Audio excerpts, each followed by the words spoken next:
Now there are two types of solids, crystalline solids and amorphous solids. In crystalline solids, there is regular arrangement of particles in space. For example, all the particles in the crystalline solids are regularly arranged in three-dimensional way, while in amorphous solids, there is irregular arrangement of particles in the space. For example, particles have this type of irregular arrangement in amorphous solids. Secondly, in crystalline solids, there is long order in arrangement of the particles. For example, we can see that all the particles have same arrangement throughout the lattice, while in amorphous solids, there is short order in arrangement of the particles. For example, these particles are orderly arranged, but soon this pattern breaks and we get irregular arrangement. Thirdly, crystalline solids are called true solids, while amorphous solids are called pseudosolids or supercooled liquids. Here, let me ask you, do you know that why crystalline solids are called true solids and amorphous solids are called pseudosolids or supercooled liquids? Well, let me explain it.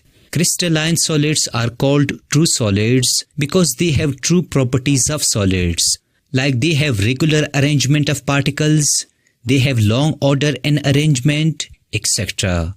Personally, I call them perfect solids. While amorphous solids are called pseudosolids because they have fake properties of solids, like they have no regular arrangement of particles, no order and arrangement of particles, etc. Personally, I call them imperfect solids. Also, we call amorphous solids as supercooled liquids. It is because they have ability to flow like liquids over time if temperature changes. Here, let me teach you one of the most important questions of exam. Why is glass called a supercooled liquid? Well, glass is an amorphous solid. Molecules are irregularly arranged in it, due to which molecules can flow if there is change in temperature. For example, if temperature changes, then glass can flow like viscous fluid or honey if temperature is increased. So we therefore call it supercooled liquid. Fourthly, crystalline solids have sharp melting point. The range of melting point is less than 5 degrees centigrade. For example, the melting point of sodium chloride is 801 degrees centigrade. It may either increase or decrease by 5 degrees centigrade depending upon various factors. While amorphous solids have ranged melting point, the range of melting point is greater than 5 degrees centigrade. For example, the melting point of glass is from 1400 degrees centigrade up to 1600 degrees centigrade. Fifthly, crystalline solids are anisotropic in nature, while amorphous solids are isotropic in nature. Do you know the meaning of anisotropic and isotropic property? Well, let me explain it. Anisotropic means that crystalline solids have different physical properties in different directions.